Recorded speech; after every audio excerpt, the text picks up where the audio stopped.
Welcome to the Pastured Pig Podcast, where we share the successes and challenges of raising pigs on pasture. We talk to producers all over the country, from small homesteads to large commercial pasture operations. Whether you're new to pastured pigs or have been raising hogs for decades, we hope you hear new ideas and new perspectives on pasturing hogs. Here's your host, Troy McClung. Hello, everybody. Welcome back to another episode of the Pastured Pig Podcast. Excited to be back yet again. Trying to get in some consistency here, trying to set a rhythm. I think we're actually there. I don't want to say any more about it because I don't want to jinx it. But yet another episode, 2 weeks from the previous. That's our schedule we're trying to keep them 2 weeks gapped. And I've got a new system in place where I'm actually recording these bumpers as soon as we finish the interview and putting them out there. So that's the plan. That's what we're going to do. As long as I got people in the queue, we'll keep going. So with that being said, my queue is shorter now, of course, since we're not doing these in batches. We're just taking them as they come. So I need some more people. We need some more topics. So by all means, reach out, Troy at redtoolhouse.com, or just use the pre-screen form on the pasturedpig.com website, and that'll get that going. We do have some other ones scheduled to come up, and those will be exciting, but want to keep that bucket with a hole in it full. Okay, so to get in, I want to tee up our discussion, get into, because this is long. You guys probably are looking at the timestamp and saying, oh my goodness, this is a long podcast. And we probably got halfway through the stuff I wanted to talk to Bryson about. But we're talking with Bryson Lipscomb at Triple Oaks Farm in Virginia. And this guy has just gone warp 9 on taking a small tract of land, doing some hobby type stuff, farming, but then turning it around and just kicking into high gear and turning it into a business. And it's now full-time business, stay at home for both he and his wife. They both quit professional careers in doing this in just less than 36 months. So it's fantastic. Bryson's a great guy to talk to. I'm just gonna cue him up, let you guys dive into it with me, and I'll catch you on the tail end. Today, we are going back to the mother country, and I'm not talking about England, I'm talking about Virginia. So we're going east, and we're going to Triple Oaks Farm, and we have with us the proprietor of Triple Oaks Farm, Bryson Lipscomb. Welcome, Bryson. Hey, thank you for having me, Troy. I'm looking forward to this. All right. So are you over on the Piedmont of Virginia? Are you in the mountains? Whereabouts are you? I guess you might consider us the Piedmont. We're like central southwest-ish. We're about 25 minutes south of Lynchburg, Virginia, which would be my closest city, which is not that impressive, but it is a city.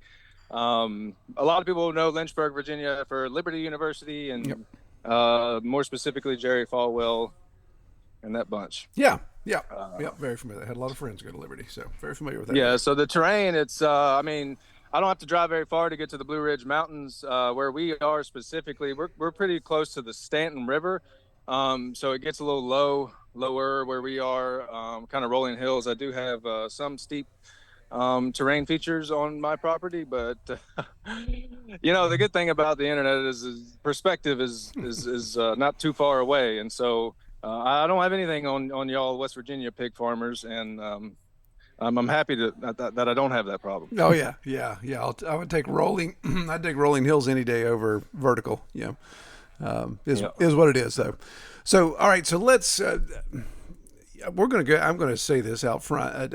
Bryson's got so much going on. I just need you guys to reach over and grab your seatbelt and just tighten it up a little bit, because we're going to hit some stuff here. He and his wife, God bless them, they have just gone 0 to 60 here in the last couple of years. So let's back up a little bit, Bryson, because your pre-screening, 2021 sounds like this is where all this started.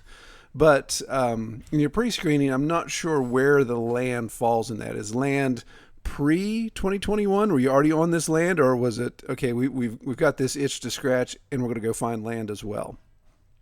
Right, that's a great question. So we already owned our land, which is just under 24 acres. It's like 23.9, I think. And we owned this property, I think, for about 5 years before we actually established the working farm. We hobbied, we had some goats, and I had a couple donkeys, walking around out there making noise, and one heifer. But to say we were running a farm, listen, I still 2.5 years in, I still have no idea what I'm doing. But back then, good Lord. We were here. So we did own the land prior. And that's all I own is just under 24 acres right now. And we Triple Oaks Farm now, the way that I'm going is more into leasing land, at least for right now. Yeah. So we occupy or have permission to occupy about 100 acres right now. Okay. Awesome. Great backstory there, because I was just trying to figure out how this piece of the puzzle fit. So you're I'm going to have you tell your 2021 story here in a second, but leading up to this, kind of the prelude to this adventure launch is that you guys were used to having your hands in the dirt, playing around a little bit, like you said, doing some hobby stuff. Sure. Both you and Mackenzie full-time workers at that time? Any of you staying at home? What was the situation there? Yeah, so my wife is a registered nurse. She was working... when we first got into this, she was working for a private hospice company. Now, if that tells you anything about the kind of soul that my wife is, she's the kindest, most caring person I've ever had the fortunate, been fortunate enough to be around. Awesome. That is a job I could not do. For sure. So she was working there full time. I had a supervisory type position in a manufacturing company, big corporate type environment. I had great pay, great benefits, great 401k that I was putting, I think 20% in. I had all the things. I was doing all the things that I thought, I should be doing. And at the time, it was the right thing to do. But that kind of took me a few years to realize it was leaving me, shall I say, unfulfilled. I had just going into that type of work. I was in the United States Army prior to that, and this company hired me pretty much right when I got out of the Army. So I went from leadership within a military role and that type of environment to leadership within the corporate environment, and they ain't the same. I don't know if anybody told you that, but it's a little bit of a difference. So it took me a little while to realize, like, this is not this ain't getting it done for me. So it was we started looking for other things, around that time, and that's about the time that COVID hit, and I was still working in that corporate environment, and we were all of a sudden. It seemed like everyone was running around with, chickens with their heads cut off over this COVID thing. And I also learned something else about myself during that time is I really don't like being controlled to that degree. It really makes me uncomfortable. So we sat down, Mackenzie, my wife, and I, and we crunched some numbers, trimmed some fat, as you do, and I found another job.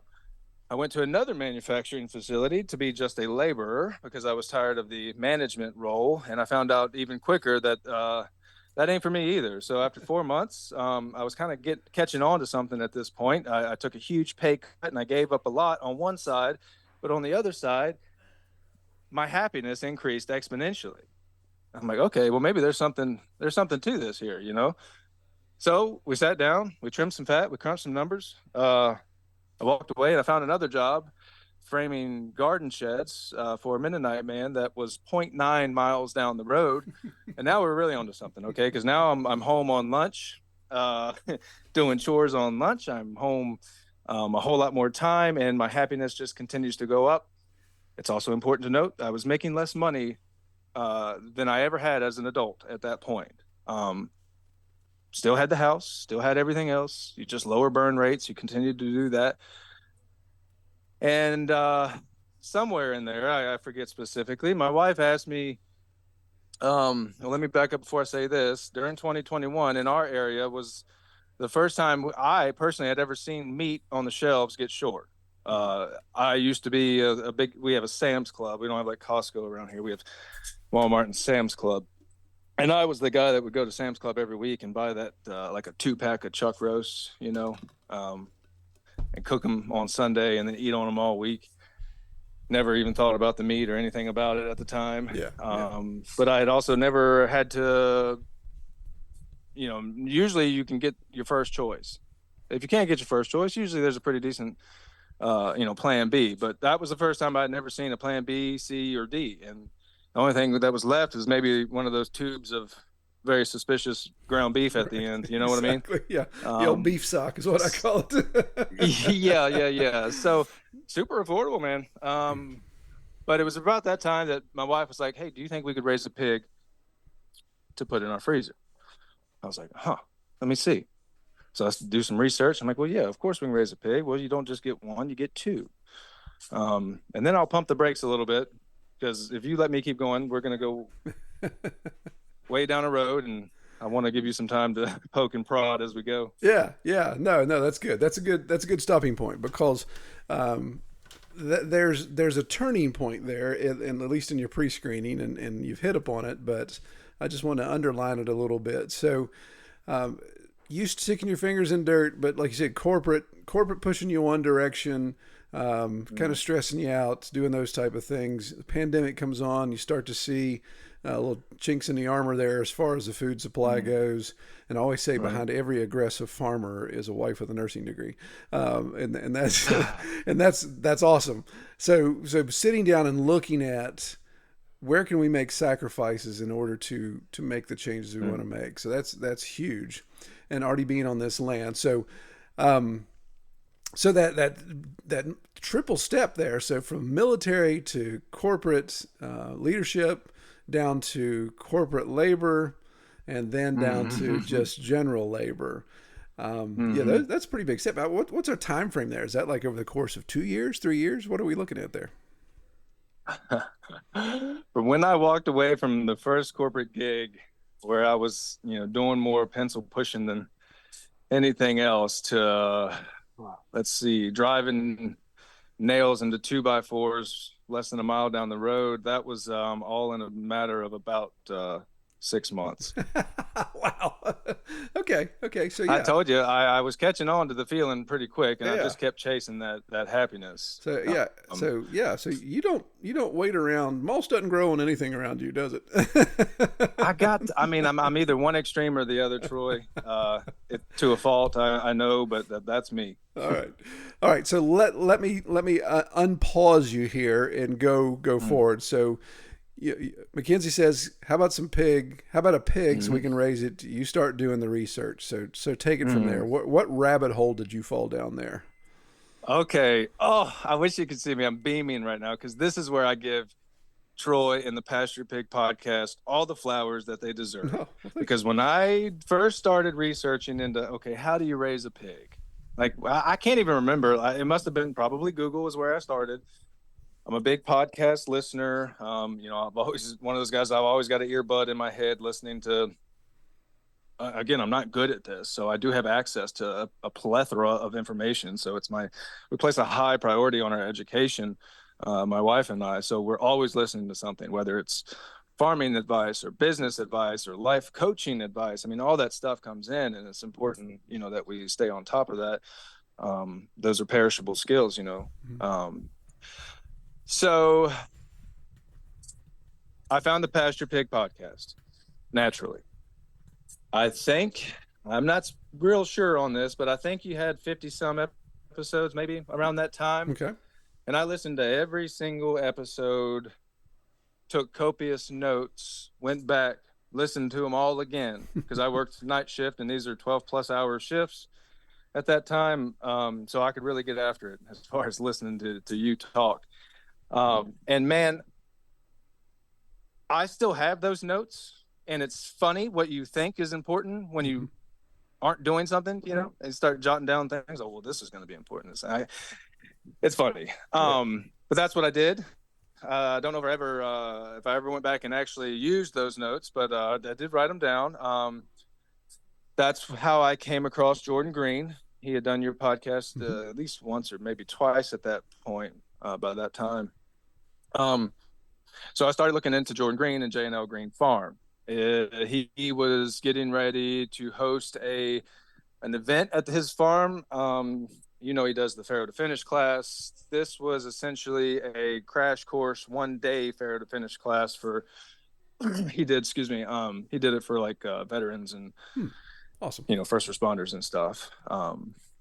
Yeah, I didn't know at the time the type of how valuable that class was. You know what I mean? Until a year or two went by, then I attended the farrow to finish class, and I was like, well, man, we learned most of this in that 1 day, plus a little bit of experience. So I listened to all your podcasts, took notes. We had 2 pigs. When we went to Jordan's class, I bought 4 more pigs because by that time, it's amazing, Troy. This is 2021. When people are thinking about their food kind of for the first time, it's amazing the outcry from our community on meat, on food, because we got 2 piglets. Posted a picture on Facebook. You start, showing people what you're doing, and we start getting hounded like, oh, do you sell sausage? You're going to sell pork chops? Can I buy half a pig? And I was like, okay, I'm no business guru here. I'm a first-time entrepreneur, but this feels like something tangible here. Let's keep pursuing this. So when we went to Jordan's farm, we bought 4 of his pigs, 2 gilts, 2 barrows, brought them back home. And that was pretty much our first year. I don't know if you want to start getting into production numbers yet, but yeah. Let's go ahead and go on through, because I like the history of this. I like how this is unfolding. So let's go through all the way to present as far as your production numbers and just how you keep ramping up, because kind of warned people that this was moving fast. So let's see that through, and then we'll come back and kind of double click on some of the details about how you farrow, your property setup, and all that type of stuff. So take us from 2021. You got 4 of Jordan's pigs all the way up to where you're standing today. So our first year of raising pastured pork, we sold 3 pigs. That was all custom type work. I think we sold halves, maybe 1 was whole. I can't remember, but we sold 3 the first year. The second year we sold about 50, maybe just over 50 pigs the second year direct to consumer. We just finished our second year and are, several months into our third year, and we're scheduled, I'll do anywhere from 100 to maybe 115 this year, our third year. Yeah. Depending. Some things as far as the business model is changing a little bit, and we'll get into that. But, it's interesting. So that's the type of growth. I don't know what the percentages on that, but they're big ones. Yeah. That's exponential for sure in that growth. Mm-hmm. So you're starting your third year. It looks like you're going to be about 115 head where 24 months ago you had 6. So that's a big swing. Yeah, and we also, raised about 1,000 birds, meat chickens each year. We got up to 230 laying hens as well. We used to do rabbits. I used to manage a pastured duck system where I would move ducks on pasture, just like you do anything else that we do. That was interesting. So we also had our first child, our first year in business as well, who spent the first 140 days of his life in the neonatal intensive care unit because he got severely sick. So we had that kind of stress going on. My wife stayed in the Ronald McDonald House the whole 140 days, and I ran the farm and worked a full-time job framing garden sheds during that time. And I don't know how you deal with stress and anxiety, but I just try to work myself to a pulp, and that's what I did. Yeah, I usually curl up in the fetal position and bowl for a couple. Well, that's what I wanted to do. Yeah, that's definitely what I wanted to do. You didn't have the luxury to do that. Yeah, sounds like. Yeah. All right. Cool. Yeah, so that's the numbers. Yeah, it's been fun.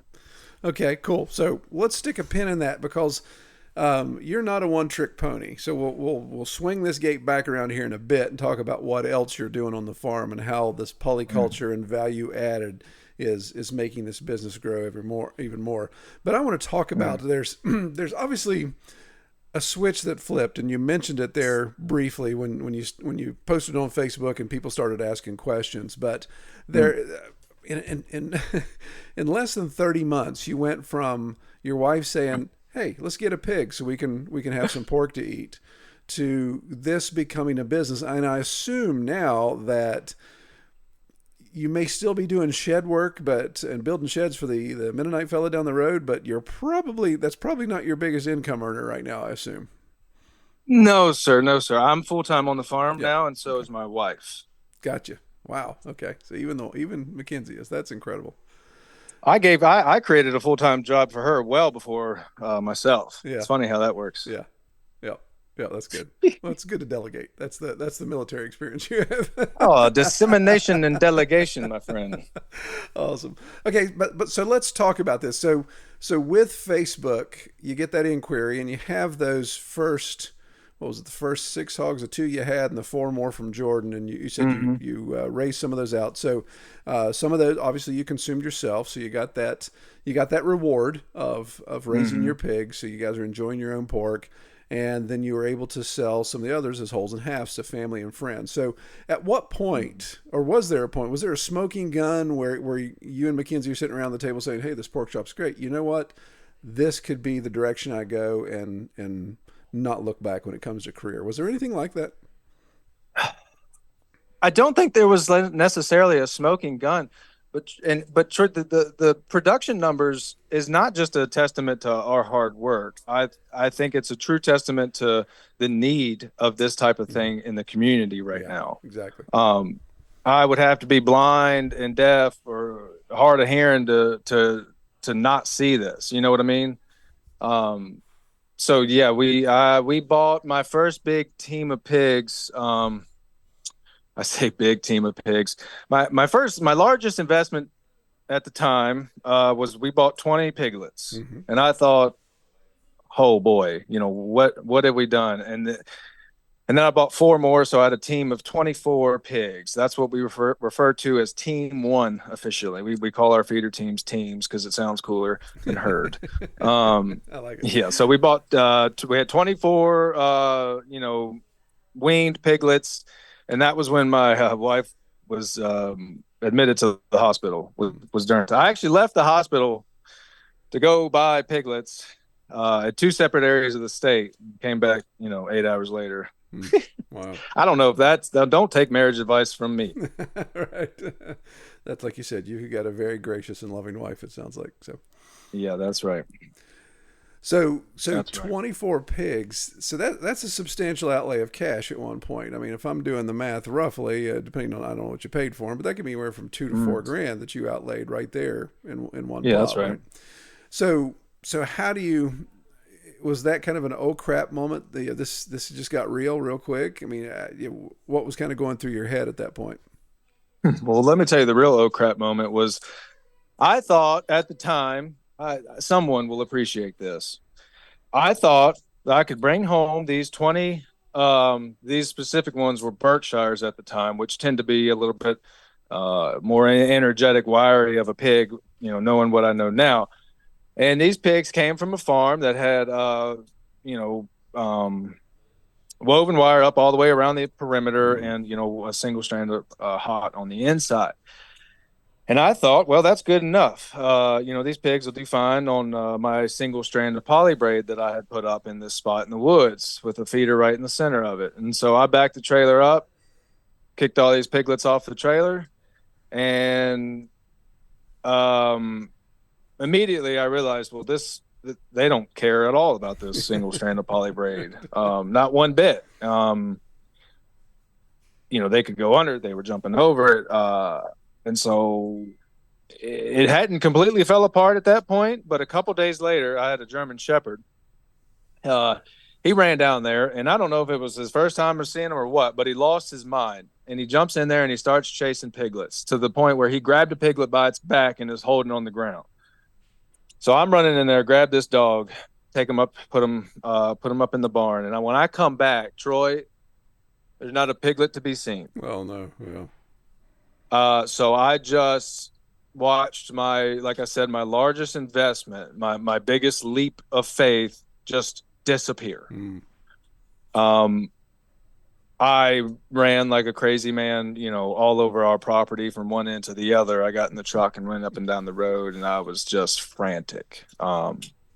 Frantic because, again, I'm trying to tidy everything up so I can get back to the hospital, just, be supportive to my wife. And here I am losing control of everything is what it felt like. I reached out to Chuck Lewis. I reached out to Jordan and a couple of my other buddies, and I was like, hey, this just happened.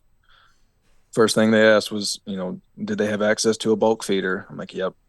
They were there for a few days. So I walked away, gave them some time. The next morning I came down, maybe half of them were there. I'm like, okay, that's good. A little bit later, they all showed back up. And in reality, they were probably all close by, just in a thick spot. I didn't see them because you're not thinking straight in that, type of headspace. But that was the big oh crap moment. And then the whole time you're raising this first team of pigs, you're like, well, we got these butcher fees coming up, and I know we're going to get into that shortly, but you also, like, where are we going to put all this pork? You got to start thinking about freezer space. Then you got to start thinking about hopefully not in this order, but how are you going to sell that pork? Are you going to be able to sell that pork? You just committed to raising 24 pigs. You've only sold 3. Who do you think you are? So I start getting worried. And of course, I'm not immune to anxiety or anything like that. So yeah, it was a big leap of faith getting those pigs, and it was a big chunk of change. And it was very stressful, and it did not go according to plan. But that's the best way that I personally learn is through just silly mistakes. The fencing I learned how to run, the fencing system I learned how to run then is the same fencing system more or less that I run now. So I would say that's a pretty important lesson I learned. There's just an easier way to learn it. Just listen to what people say. Take advice. Yeah, absolutely. Absolutely. That's good. And especially, like you said, learning from other people's mistakes, because we've all been there. We've all been in that situation where a pig is somewhere where he shouldn't be, and you're trying to figure out, how do I coax this animal to go here or go there or do this and not do that. So what adjustments with the 24 that got out in the single strand, did you make any adjustments after they all came back? Did they just acclimate to it eventually? Well, I got on premierone.com and I ordered a whole bunch of pig quick net from them. As per Jordan's advice. Yeah. And I had to wait for that stuff to get in the mail. So I was just hoping and praying they weren't going to, run off again, because that's all I had was that polybraid. Yeah. I mean, what dummy. Whatever. So I use the netting on the outside. It's not hot. It's just there for looks. And then I use the single strand of poly on the inside, which is energized. And the only real change I made there was I used to use those, the steel posts where you have to buy the insulators that slide down on it, like the 3/8 inch rod. I switched out those for step ends. And that's all I use now is step ends. Yeah. I use step ends and poly braid on reels. You can cheap on the step ends if you want to. I don't think you really need to go out of your way to get like O'Brien's or something like that. You can cheap a little bit on the poly braid itself. It doesn't have to be like PowerFlex or anything like that. I've used that, but the good old Tractor Supply, whatever that American Force or whatever, the yellow poly braid, the yellow and black poly braid, and they sell the cheap reels. Those are great for pigs too. You don't have to get a geared reel for pigs, because most of the time I'm bobbing and weaving through the woods, so I'm not going that fast anyways. Yeah, cool, good deal. So let's talk about that point of sale. So, and I think you've hit another point that we can maybe explore a little bit. So, in your community where you've got decent population, I mean, obviously you're not urban, you're not even suburban there, but you've got a decent population within your geographic circle. But it's also, so it's not only population, but it sounds like there's demand, but there's also appreciation for what you're raising. And kind of sounds like you hit the trifecta, because without investing tons and tons of money in marketing, you kind of just put out feelers there. And it sounds like Team 2 of 24, they sold out pretty well as well in that run, right? That was Team 1 was the 24 Team 1. hogs. Okay, gotcha. Yeah, we sold those fairly quickly once we got them butchered, and those were all. I may have sold a couple custom, but I think for the most part they were all done USDA retail cuts. Wow. Okay. During that time, yeah. Yeah.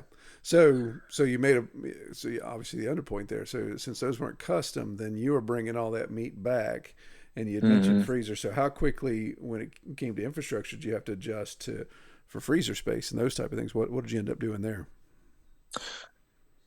Well, chest freezers are, an affordable way, to store a lot of meat. Not the most ideal, but we certainly had a couple chest freezers at the time, and I think I also had a two-door glass front display freezer as well, because somewhere in this we had started a little storefront on the farm, so I needed a way.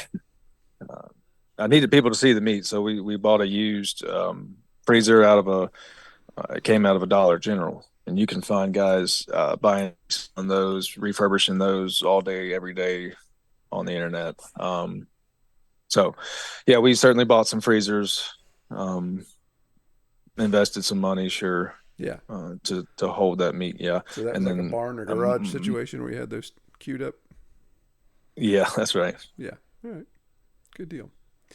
So reaching out, getting those 24 back, a couple go to custom, USDA process, all in stock. How was your best way to communicate with your customer base there? Finding new customers, encouraging existing customers to spread the word. What were maybe some of the overall successes you had there?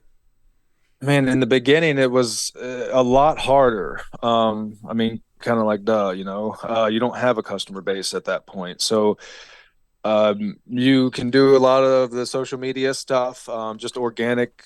They're all ads technically, right? You just pay for some of them, but they're all ads. Yeah. So we consider whatever you don't put money behind, that's an organic ad. And you can push organic ads.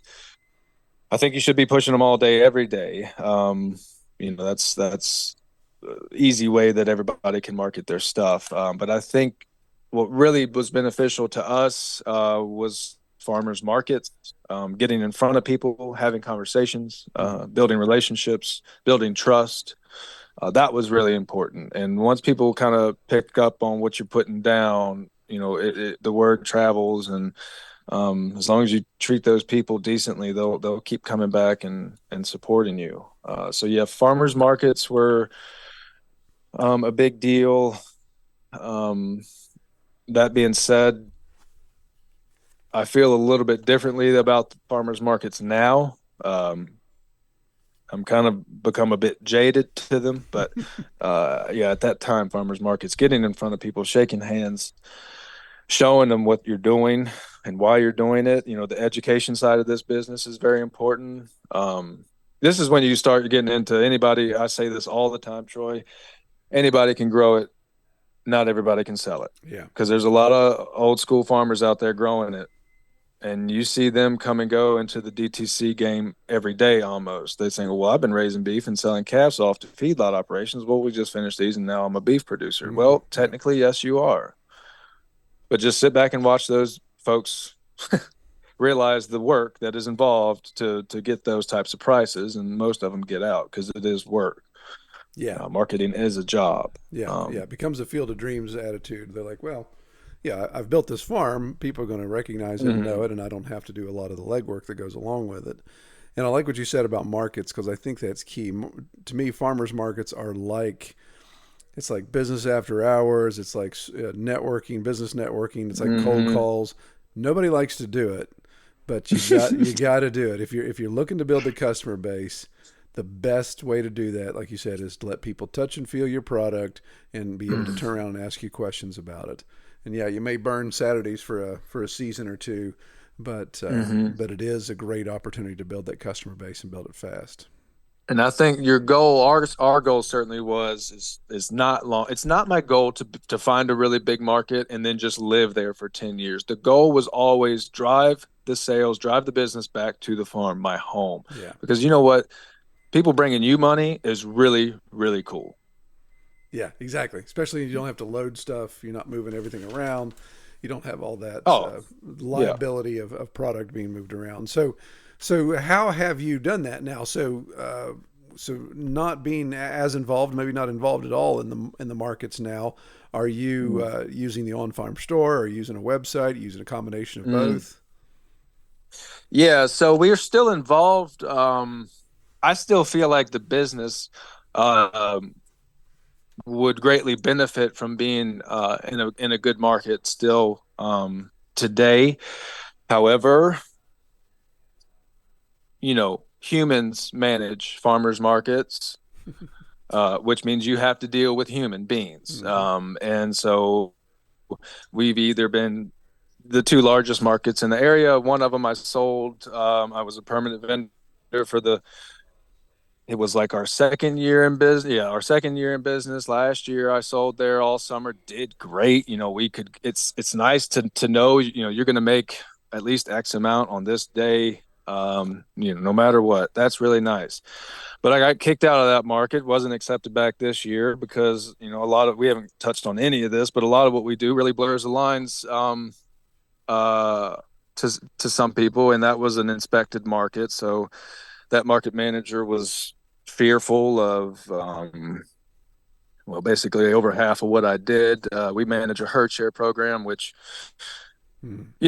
thank you, West Virginia, for setting a really good example. West Virginia recently legalized raw milk, but Well, here you in the did. Commonwealth of Virginia, I'd be better off moving moonshine than the modern day white Hmm. lightning, which is raw milk. Yeah. So We always that called made that we market always manager very nervous, right, and right. it got to the point where they wouldn't even let us advertise the herd share program, which was a big issue because it's like 60% of my income. Yeah.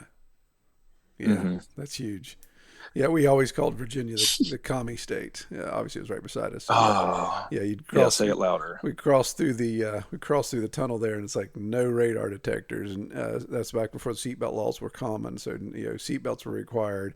You had to have your Mm. windshield wipers on or your headlights on when the windshield wipers on. All these things. It's like just sign after sign after sign when you're crossing over the border, and it's like, oh my goodness, what is wrong with these people? This is why we left in Yeah, 1863. So speed detected by aircraft. I love yeah, that one. exactly. Yeah, it's like who's my Like, yeah. oh, so that's where my tax money's going. Exactly. Okay, That's got to be efficient.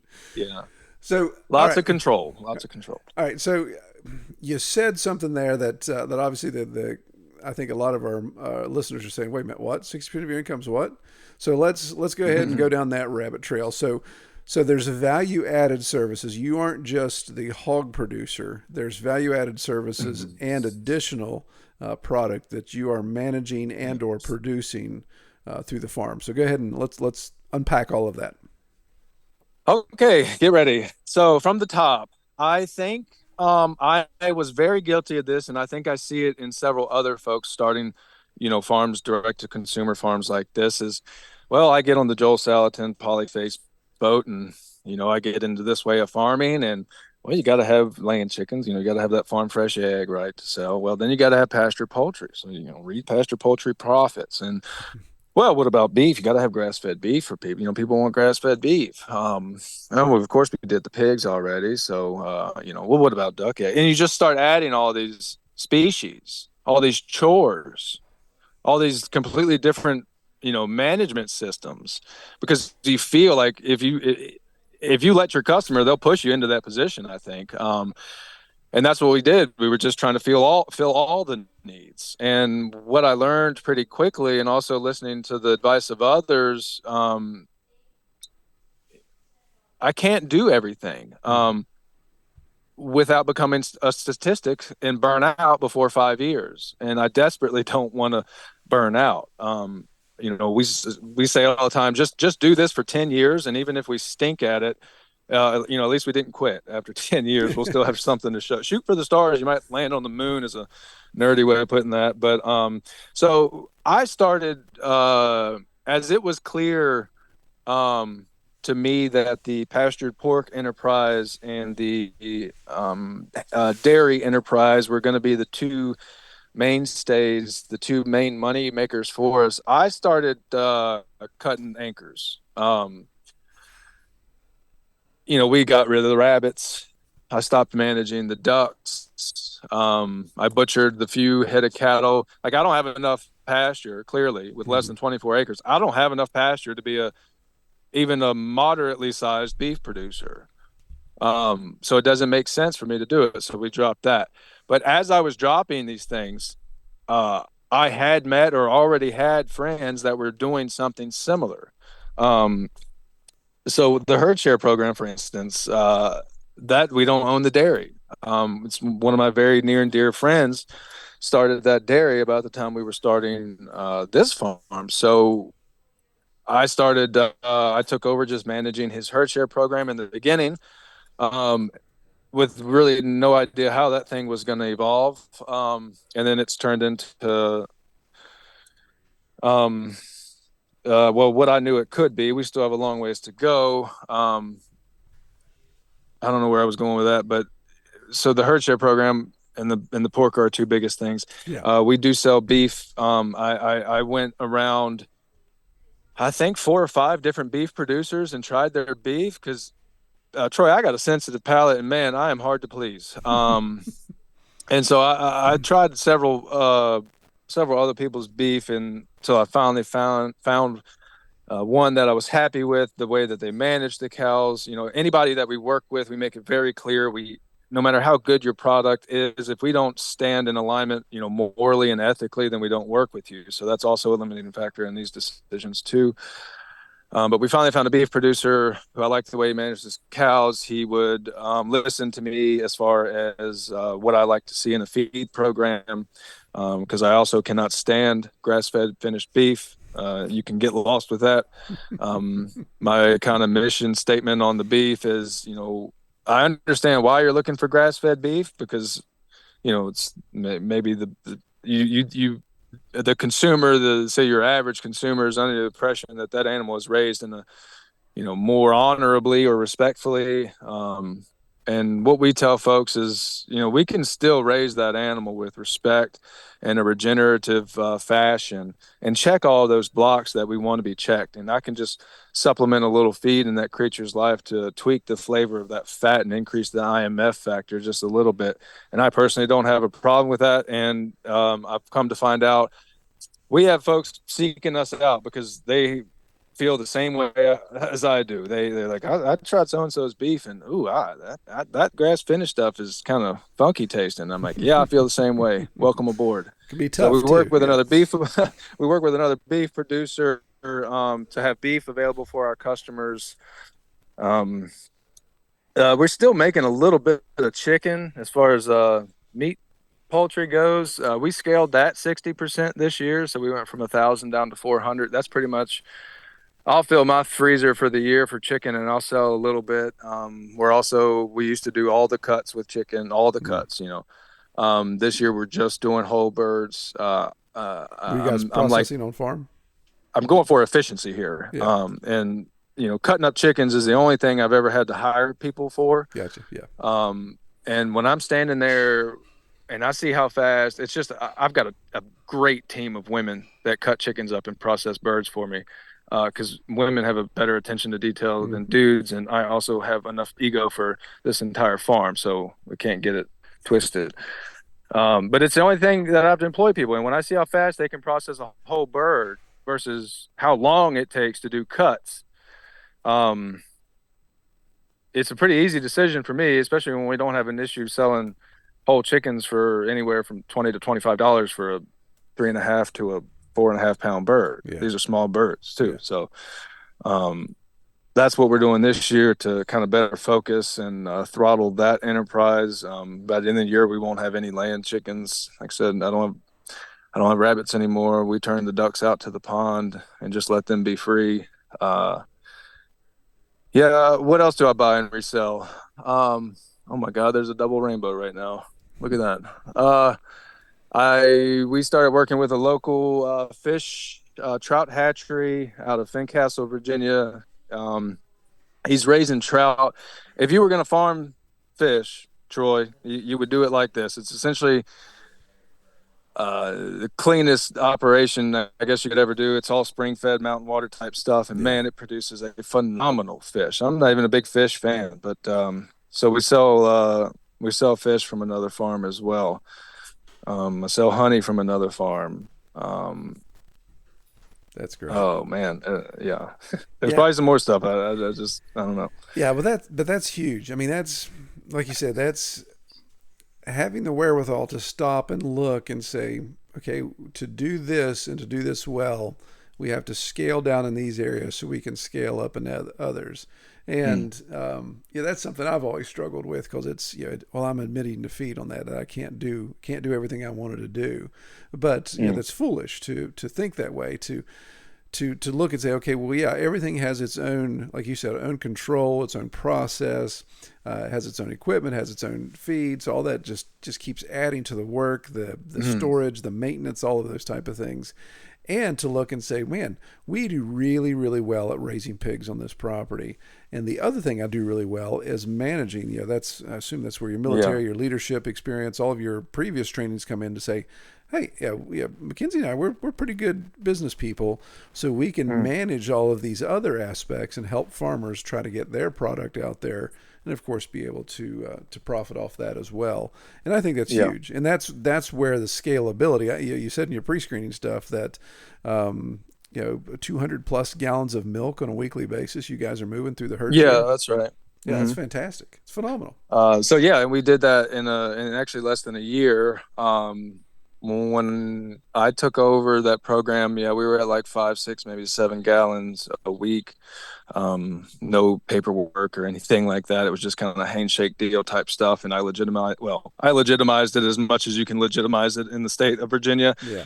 Um, and then, yeah, so somewhere in there, we created a website, um, to handle orders. And that's how everybody can place their orders through the website for meat. And we also use that platform to manage the herd share. Those are like monthly. People are charged monthly, so Yeah. we But go in but a and herd charge share. that. But yeah, from like a few gallons to over 200 in a year. The goal for the end of this year is 400. Yeah. Um, well, 400 through the herd share, and then an additional 100 per week retail. And you might ask, well, if it's illegal, how are you retailing milk? And well, the only way to legally sell unpasteurized milk in the Commonwealth of Virginia is as pet food. Ah. Yeah. And certainly farms have been selling their milk as pet food from the farm or farmers markets. But Triple Oaks Farm made Virginia state history this year by being the first farm to actually get licensed and registered and sell raw milk in stores as pet food. Hmm. So I tip my hat to that because we didn't really have to do that, but I enjoy, life is pretty short, Troy, Right. and just following all the rules and towing all the lines is doesn't sound like a whole lot of fun to me. And one day when I'm 115 years old, looking back, I'm going to say, man, I wish I would have poked that bear a little bit more, or I should say, I don't want to say I wish I would have. Um, and it's also important in this day and age to kind of push back because, our rights as food producers have been stripped away over the past several decades, Hmm. to the point where you can't sell your neighbor a gallon of raw milk right out of your cow, and you can't string a pig up and sell your neighbor a pork chop. And I think that's a pretty sorry state to be in. Yeah. Yeah. For sure. For sure. It seems like. Oh goodness! It seems like post-pandemic, there's a little bit of an outcry. I mean, our outcry is being heard that people are wanting to have more control, more localized control of the food system, but there's still an uphill climb to come over. That's Mm. for sure. So in Virginia, herd share is on the books as legal, but I'm sure it just has a whole lot of nuance to it, right? Sure, it's legal if you have the full confidence that the state honors private contracts. Yeah. It's legal. It's Right. legal under contract law. Gotcha. Gotcha. Um, and they, as far as raw milk and herd share specifically go with private contracts, they've honored them since 2018. But, you just Googled are herd chairs legal in the Commonwealth of Virginia, and I understand what you saw, but I would also challenge you to call the Virginia Department of Agriculture Dairy Department and ask them if herd chairs are legal, Right. and enjoy the dance. Right. Yeah. Yeah. It's what it is. Because I have. Yeah. I was the idiot that called the state and said, "Hey, I'm going to start this herd chair program. I was just curious if there was any paperwork I needed to do." And the guy was like, so, and we've had several run-ins with them since. Right. And that's fun. Yeah, yeah, and like you said, you threw out there the West Virginia's recent legislation that goes into effect actually next month. I think June 1. It goes legit, where you can sell raw milk, and of course there's still some stipulations to that, but that's been a long time coming. We've worked on that for a while, and the lobby against that has just been dramatic. I say we worked on it; I didn't have anything to do with it, but the lobby against that was just dramatic. And even to the point where they were making fun of one of the politicians that had a stomach virus after he'd got up and drank raw milk, all that. And it was just completely coincidental, but they just took that and ran with it. But it came through legislation, I think, multiple sessions, like 4 or 5 years of sessions coming through, and then just didn't make it all the way. And I don't even know. I have to look back. I don't even know if our governor. I don't know if he signed off on it. It was one of those deals where if he didn't veto it, then at a certain point it would go ahead and become law. So I don't think he ratified it. But yeah, it's really interesting to see that some people are waking up to it and realizing that something's got to give when it comes to our food system. But like you said, we're going to have to be. I mean, you kind of throwing yourself on the sword a little bit by kind of being the tip of the spear in some of this situation. Absolutely. In Virginia, but absolutely, that's what it's going to require. You hear about these poor Amish Mennonites that are getting their farms raided. USDA's coming in with a SWAT team and everything to bust up this milk racket, and it's like can we not do some drug cartel work somewhere down on the border, or are we going to just go ahead and beat up old men with white beards because that they're easier to knock over? So. And tend to stay more quiet. Yeah, and that's the thing. I think it's going to take. Talking about Amish. Yeah, it's going to take just more and more of that getting out, and more people just being just indignant. I mean, just got to. Hey, this has got to give. Something's got to happen here. We got to get some control back. Well, you said it, and thank you for saying that. It is important that we take action, and that's in the beginnings of this thing. We're still in the beginnings of this thing, but early beginnings, I saw this, and I listened to all your podcasts, and I heard other people talk about these issues, and then I started really seeing it, and I was like, well, I don't agree with any of this. So I don't know if you're familiar with private membership associations or not, PMAs. Vaguely, yes. Vaguely. Yeah, me too. Vaguely familiar. But we started, so we call our PMA, our private association, we call it the Triple Oaks Food Club. A lot of people are familiar with who Amos Miller, the Amish man, Miller's Organic Farm in Pennsylvania. Got to be the most popular Amish dude. Yeah, exactly. But they were just recently hounding him again, and dragging him over the coals. And come to find out, he had he's running a private association too. And basically what this is how we talk about it, Troy. It's not so much what the federal government or the states say I am not allowed to sell as a producer. The more effective argument is telling people what they don't have the right to buy. And that's what this is our government has stripped away our right to choose. And think about this, Troy. What is more intimate than giving food to your children to put into their mouth? Right. That's an incredible amount of trust that's involved there. And you keep bringing it up over the past few years, COVID and everything. People kind of realize like, oh, wow, we just forfeited this incredible amount of trust to these nameless, faceless corporations that we gave our money, where our money did not stay in the community, and we got this meat that we trusted was exactly what it said on the label. Beef, nothing more, nothing less. And why did we trust it? Because It's been ingrained in our society to when you see that USDA, stamp on there, or the FDA, or maybe, or the CDC, or the WHO, they were trained to trust these entities. And over the past few years, a whole lot more people than just us realize that maybe we shouldn't be trusting these people with our food, because we have absolutely zero transparency and zero accountability. Mm-hmm. Go ahead and get sick from eating some E. coli coated spinach from Walmart and see if you get any accountability. Yeah. I'll hold my breath. Yeah.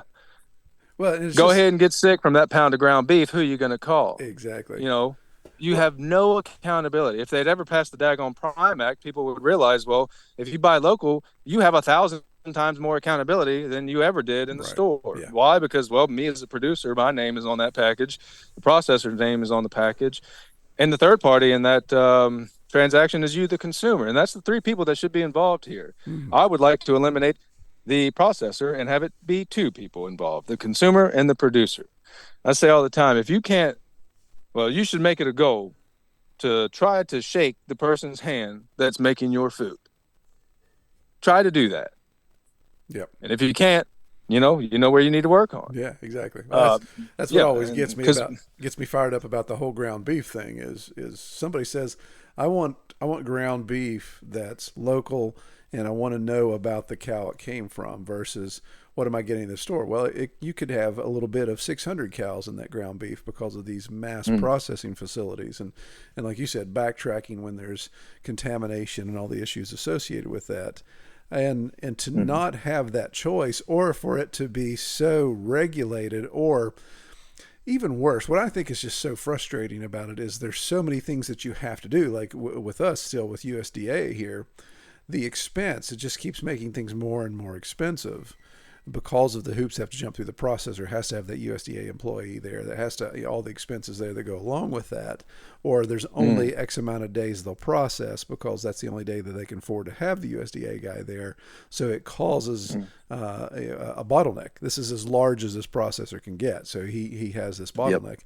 And that's the thing we ran into with COVID is all of this beef came east because these huge processing facilities shut down. So they were coming to these small processors, and my processor I had a great relationship with. He said, "Man, I'm not cutting any of your stuff here the next year at least, because I'm getting 20 head a day or something like that. Something that was just ridiculous for him of beef." And he said, "I don't have to do any post processing, so I'm not smoking, I'm not curing." He said, "I'm sorry, but you got to take your pig somewhere else." And I was just so frustrated. I was like, "Man, I could take it somewhere else, but I don't have any other options because everybody else is custom, and so they're not allowed. Yep. I can turn around and give all this pork to people. I can even have them over and serve them this meal, and even charge them for a meal if I wanted to. But God forbid I say, hey, here's a pound of sausage you can take home with you. That'll be $5, because for some reason that makes it unsafe." And that's the part that just goes right through me. It's like this doesn't have anything to do with food safety. It has everything to do with control. Oh, you've been reading Saladin. Yeah. You know, I go way back on that. I'm right in the middle of everything I want to do is illegal. And right. Yeah. He says that exact line. This has nothing to do with food safety and everything to do with control 100 times. And you can't say it enough. You cannot say it enough. And it needs to be said if, a USDA butcher, okay, that's hard to find. A USDA butcher that does pigs, fewer and further in between. Yep. A USDA butcher that does pigs and also has a USDA inspected smokehouse. Well, good Lord, Troy, it's a needle in a haystack. Yep. And I understand we've got it a whole lot better than some folks have it. I have to go an hour and a half to get all that, and it's out of state, which really burns me up because it's my objective to give all my friends the money I need to spend and keep everything in my county. Hopefully at the worst my state, but you talked about USDA capacity issues. There's one closer, sure, but I can't take 5 or 10 hogs at a time anymore. That's losing an incredible amount of efficiency. So we have to go to a larger processor, which is in North Carolina. We use Piedmont Custom Meats. Shout out. and we can talk about that. Yeah. Well, let's do this. Yeah. So I was curious. What do you know your average if you're going to get a whole pig processed retail? What's your average cost? And if you don't want to say that, I understand. Oh, let's see here. Okay, so whole pig average cost processed retail at our USDA. This new USDA that's been around for about 3 years now. It was. I have to think because there were so many mistakes. There were discounts, so I'm trying to think of what it was before the discount. Because like, hey, we screwed this up, we screwed that up. Yeah. It was around $250 to $350, I think. That sounds right. Yeah. So and that was in. Yeah. And so and you hit the nail on the head, man. So here's a USDA processor in the capital city of our state. Now we're only 1.6 million, but capital city of our state, they cannot smoke. They had to outsource. Mm-hmm. So that my bacon, they won't even do ham. Ham's not an option. Mm. So any of my customers that want ham, forget it. So the bacon goes out, and it goes out for 6 weeks. And I'm like, okay, what kind of limbo is that bacon in for 6 weeks? It's just one of those things. You ask the questions, and you just got to get these blank stares. And they're like, well, what do you mean? Well, okay, it's 6 weeks. It's a perishable product. It's open flesh. Is it frozen? Is it kept cool? Is it? Yeah, it's just one of those things. It's like, we talk about aged bacon. Is it aged because it's been sitting on the shelf waiting to be smoked? So yeah, all of those things that just frustrate me. And then it comes back and say, okay, here's your bill. Okay, if it was managed, if expectations were managed fine, I got no problem with the bill. Now, granted, that just gets passed on to the customer, right? And whether it's whole and half or whether it's USDA cuts, it's just added to that retail price to cover those expenses. But manage expectations. I mean, what am I going to get? What am I going to pay for it? And are there going to be any surprises? And there's always going to be surprises. Yeah. And the third question is the one that just drives everybody crazy because it's like, there'll be surprises, but we haven't the slightest idea what they're going to be. Okay. So. Yeah, who was it you had on recently? I sent you a message about that podcast where all y'all talked about was butcher woes. Oh yeah, that was Rob. Yeah, Rob Dowdle down in Mississippi. Let's do a 2.0 because I got lots of stories. We lost an entire pig at a butcher due to a power outage, and then a failed. The generator kicked on, but the breaker tripped for the walk-in cooler where they had all the carcasses. So I lost a pig. Wow. How did they I've had how did they compensate you for that? Issues with actually they came through. They had insurance. It took some time, and this does absolutely nothing for the customer. Right, but yeah, exactly. Thankfully I just had one pig there. It was just like a one-off thing for some reason, and their insurance made it right. It took some time, and we had been telling people, we're restocking pork, and that's, man, when you can't honor your word, that sucks. Yeah. But that's just what it is. I've had a kid working at a butcher just throw away all my jowls out of like 5 or 6 pigs, and then he laughed about it because I confronted him outside the building, man to man. I didn't want to go through his ball, so I caught him when he was, I don't know, tossing guts or something out. And I said, hey, man, what happened with my jowls? And he just kind of chuckled and laughed. And Troy, I almost burned the place down because, we raise these animals with such respect. Such hard work and honor, and then for someone who, this is part of the whole problem, is you're passing this representation of your labors, your time, your love, you're passing that off to someone you don't even know. Yeah. And then they're going to delegate it down to some underpaid, undervalued, undertrained employee who, do you think they care at all about the meat that they're cutting? Absolutely not. And let me tell you this. We use Piedmont Custom Meats, which they tout to be, one of the largest processors on the East Coast. Okay, and we were raising maybe I'm wrong for this, and why I said that in a minute. We're raising a really premium pork here. It's amazing what happens when you raise a creature the way that God intended. But my issue was most recently, they're not scraping. When you run a bone-in cut through a bandsaw, that creates bone dust, bone meal. I'm sure you're aware of this. You should then take the plastic scraper and scrape those cuts of meat off before you put them into that package. Because that final presentation is arguably the most important part of that animal's journey. Mm-hmm. Now, of course, you can, how you raise it, I get it. But if it looks like crap in the package, what does it really mean? Right. And that's what burns me up, is you have to forfeit that control to this person. So I started asking some questions about this, white gunk I have on top of my premium pastured pork chops and, pork steaks. And this place, they kill at one location and then they ship them down to another place in North Carolina, and that's where they cut them up, and then they put them back on a truck and bring it back up. And that's how they do it. So I talked to the first place that did the killing. I said, hey, man, is it common practice for you guys to scrape, bone-in pork cuts? And they're like, oh, yeah, absolutely. Yeah. Look, we got some right here. And he actually showed me some. Now, even though they're not doing the cutting at this place, he showed it to me to I don't know, artificially bolster my confidence. So I thought, he made a phone call, and I thought, that's all good. We won't have to address this again. They'll take care of it. Wrong. The next 10 hogs I took there, 15 hogs, whatever it was, same thing. So now I'm pretty pissed because we sell a bunch of pork steaks, which is, I didn't know what a pork steak was. It's just a slice of a Boston butt, but my God, that is a delicious piece of meat. Yeah. But we sell a lot of them because they're convenient. They're quick to thaw out, quick to cook, very forgiving when you cook them. You can cook them to 145, or you can forget you left it in the oven and it can go to 185 and still be just fine.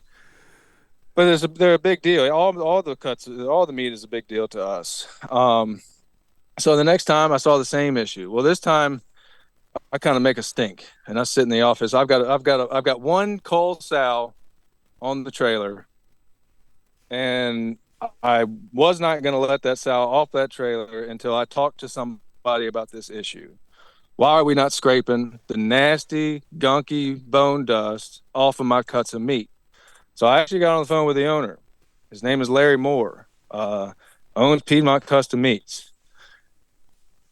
I sent him pictures of the cuts because he didn't particularly believe me, and he saw it. And he agreed that those cuts of meat, they should have been caught before they went into the package. He said, but the thing that really struck me, Troy, is he said that we don't and have never and will never scrape bone-in pork cuts of meat. He said, I don't know anybody that does that. Wow. Does he think I don't know anybody else? Right. And he said it's actually, and this is a direct quote from the owner of Piedmont Custom Meats, Larry Moore. He said it is the industry standard to not scrape bone-in pork cuts. Wow. And he skimmed over that and went on. Well, I did the absolute last thing I think he wanted me to do. Was I asked for some follow-up on that particular question. I said, hey, man, I appreciate your time, really butter in the biscuit, I was like, could you maybe expand? You said it's not the industry standard. I said, just to a layman like myself, I'm just a farmer. I don't know what's going on. Well, why is it the industry standard to not scrape bone-in cuts? Because I knew this was baloney. Well, that the dance started then. I don't really know. I pay people that know this, and well, actually, what it is, well, pork is known as the other white meat, and most of the pork in the industry is you can't see the bone dust is bad, and I'm sitting here looking at your pork, and it looks like you're raising a really nice pork that's dark red and looks like beef, and but he never would tell me that they would scrape those pork cuts going, moving forward. He would never tell me. So me, as a premium pasture pork producer, I'm supposed to just be okay with this lesser work. Why? Because it's my fault for raising such a premium pork, I guess let me take some of the vitamins and minerals out of the feed. Let me not move these pigs, but maybe once every 3 months instead of every week, Let me try to whiten this pork up so I don't, what the heck? But where else am I going to go? I can't keep burning bridges with butchers. We're limited. I can't. So I just have to be okay with that, I guess. Yeah. Because if I keep raising a stink, they're going to tell me not to come back, and then I'm really screwed. Oh yeah, yeah, exactly. I mean, it's that, like you said, it's that delicate dance because you want to maximize your output. Like you said, this is probably one of the biggest frustrations of pig farming that I've ever experienced, and all of us experience, is like, we go through every single day, especially when we're fair to finish. So from the day that piglet pops out to the day we load it on the trailer, we have managed every aspect of that pig's life, and then we turn around and we give it to some jackleg who you just don't know. And it's like, man, this is so frustrating when you get that back and there's just all these things out of sorts, or just nobody gave it the attention to detail, even a third of the attention to detail that we gave it when it was here on the farm. And like you said, and that's where it just gets lost, because the presentation of the customer taking that packet out of the freezer, thawing it out, opening it up, and looking like, what in the world is this? And and that's the thing, is it can be soul crushing at times. I don't know that I've ever told this specific story on the podcast, since we're talking about processing woes. So back when we were dealing with a state inspected processor that was just about an hour away, and state inspected wasn't a big deal for us because my sales weren't, they were just here in the close area, so it didn't matter. And so I get up there, and this place was just a good old boy place, and it had this big old dog. It was a big mutt.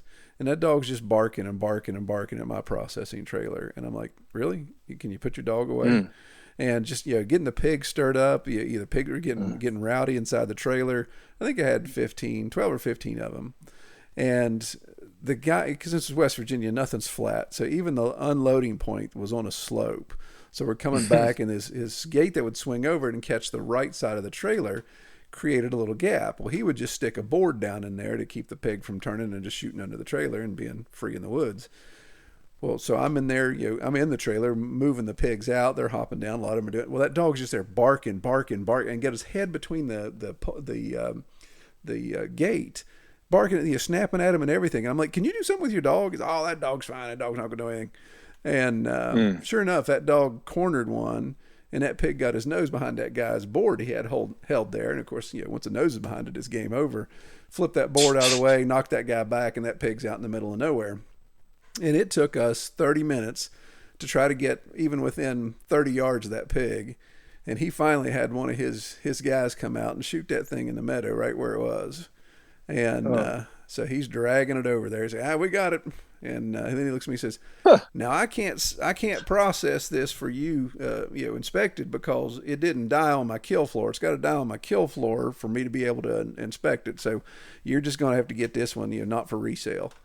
That's not a problem. I mean, that's a big problem. That's not acceptable. Well, you saw it. I can't do anything. I said, well, if you'd have put your stupid dog up, we wouldn't have had this problem. And we went round and round on it. And it got to the point where he's like, I don't want you coming back anymore. I was like, well, buddy, I guarantee you I won't be back. This type of stuff. Yeah. And it's just so frustrating. And it's like, man, you've done all of this work, and something as simple as just taking the dog and putting it on a chain cost me, 1/15 of my, 8 months worth of work. It's just so aggravating. But anyway.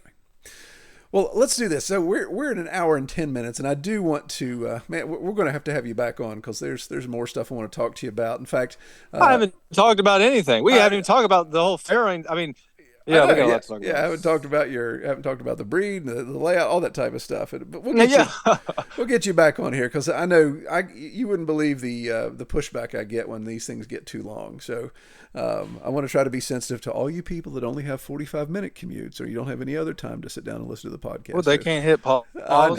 It is what. Sensitive people. We just have to cater to them. No. I can say it. You can't, Troy. I can say it. Right. No. We'll definitely have you back on for part 2, because and there's some method to my madness too. We talked about this before we started recording. Another value-added service that you've added is you're sticking your toe into this post-production, where you're actually going to be barbecuing. You're going to be roasting hogs and things, correct? Mm-hmm. Yeah, that's right. Yeah, so we're gonna come back to that because we've got Carl scheduled. Carl Blake come on to talk about his book that's going to focus specifically on that. So I think it may be wise for our continuity and for our audience to say, okay, let's let Carl talk about his book where he's getting into the details of this, because Carl's influenced you in some of these decisions as well. And then I think it'd be kind of cool to come back because this is something that's just kind of getting rolling for you. So maybe in a couple months we come back and see where you are on that and see how that's coming together for you. But yeah, I definitely want to talk to you more about some of the farrowing details and all that type of stuff. But I do, before I send you away here and cut the podcast off, I do want to ask you. I'm almost scared to ask you though. What does the next 5 years look like for you? I mean, you're moving at light speed. You're warp 9 already. So in 5 years, will you have taken over the entire Eastern Seaboard with pork operation? What do you think the next 5 years looks like? What's your goals? Yeah, that's the goal. Jordan Green, if you hear this, my goal is to crush you, and I hope your goal is the same. Right. The game has started. The rules have been written. Yeah. It's time to play. Right. But no, I'm only partially joking. We're going to continue to scale. I don't know what the end number is for pigs. I don't have I don't know. We'll just see. Part of that I don't know is the whole cooking the pig. You can float a farm a whole lot easier with that level of control of your product than you can doing it the way that we've been doing it. It takes a whole lot less animals to do that. So I doubt I would throttle it. But yeah, pigs, change the world, Troy, is what we're doing. Cause I still, being so green in this, I vividly remember the first bite of a pork chop I ever took, and it almost made me mad. It actually did kind of make me mad because we've been lied to. The pork that the few times we ever ate pork growing up it was nothing. Yeah. Why would you eat it? Just like why would you drink skim milk? Right. So I was like, geez, I could have been eating this kind of thing my whole life, and it's that same experience with every product. It's the chicken egg, it's the it's the pasture poultry, the beef, all that stuff is like, oh, this is so good. What have we been doing? Nope. Or it'll be the most incredible experience of your life drinking a beverage that doesn't have alcohol in it. Yeah. Sorry, you got blocked by the Death Star there for a second, so we lost all that. In fact, sorry, I thought maybe I cut you off, but come on, Elon. So your point being, you're going through that first experience of the pork chop, the egg, all that. That's right. So, and a lot of people still need to have that experience. So I'm not going to really slow down the retail cut side of the business because it would be really silly to stop doing that. So I'll always maintain that, and then as we build this kind of new barbecue venture, that's going to require its own hogs, which may actually require a different breed of hog. That's something time will tell. I need some time to experiment, but and then we're always going to keep the other things that we buy and sell, and that will continue to scale. And then the milk, the same thing. That's the raw milk has really sucked me into the kind of the food advocacy, food rights side of the house, because I just have such big issues with everything that you and I are talking about, and I will not be the type of man that just comes home from work every day and just whines about work every day, and does nothing. I will not be that person. So we're going to continue to fight. We're going to continue to push back because, like you said, it is important that we're the tip of the spear, because if no one stands up and sticks their neck out there and influences others to do the same, well, then we're just going to continue to backpedal and backpedal and backpedal until the only thing you can do is put on your VR goggles and enjoy that cricket bar, you've been served, and hopefully it tastes all right. Right. Oh yeah. Don't get me started about the cricket protein. Oh my goodness. Yeah. Man, I got a little deep right there. Oh, you did. Yeah, Yeah. that was philosophical. Yeah. Awesome. So no, we're gonna keep pushing, keep pushing, keep pushing. Cool. It's a lot of people to feed, and we've been called, we've been led to do just that. So we're gonna keep pursuing that. Awesome. Yeah. Yeah, and yeah, we're definitely gonna need to do part two because I want to talk to you about lease land and all that type of stuff. So Mm-hmm. the expansion of that. But Sure. all right, Bryson. So I know we've gone long, but I still got to ask you the question I ask everybody. What is your favorite part about raising pigs on pasture? Well, I hate to give this answer because it almost seems cliche at this point. But man, just at the end of the day, after I've had supper, and I walk out here to kind of walk off that fullness, just hanging out with the pigs, pulling up a bucket and just watching them be pigs. The marvelous pigness of pig. It is an incredible animal. They're full of personality. Um, they demand your attention, your respect, and I learn from pigs every day. And raising pigs in this fashion facilitates just that. I can't imagine, managing a hog house. Well, you wouldn't do this. You walk into a hog house, pull up a bucket, and sit down, and tell me how that goes for you. Right. Yeah. Hopefully you brought your earplugs, but there's no other. Like I would never raise a pig any other way than the way that we do right now, and it's just such an incredible, special thing watching these animals live. And then when you get what they give you after their ultimate sacrifices, just makes it even more sweeter. It's so cool. And then on top of that, watching the land improve behind these pigs is that's what gets me out of bed these days, is watching the land not just come back, but come back to what it should have been. Yeah. And pasture pigs are an incredible thing. Good deal. Good deal. But all right, that's interesting. So we're going to for all of our listeners who are gasping and clawing, trying to get this podcast to end. We're going to end it now. But Bryson, if people want to find out more about you, how can they find you online? Yeah, so we're active on pretty much all social media outlets: Facebook, Instagram, TikTok. Just look for Triple Oaks Farm. It might be Triple Oaks Farm LLC, but if you're looking for the brand recognition is a real thing, Troy. Just look for the big three big black trees. You'll recognize it. Online, website wise, it's tripleoaksfarmllc.com. You can order all of our products through there, learn a little bit more about who we are, what we're doing, and why we're doing it. We do ship. I will ship.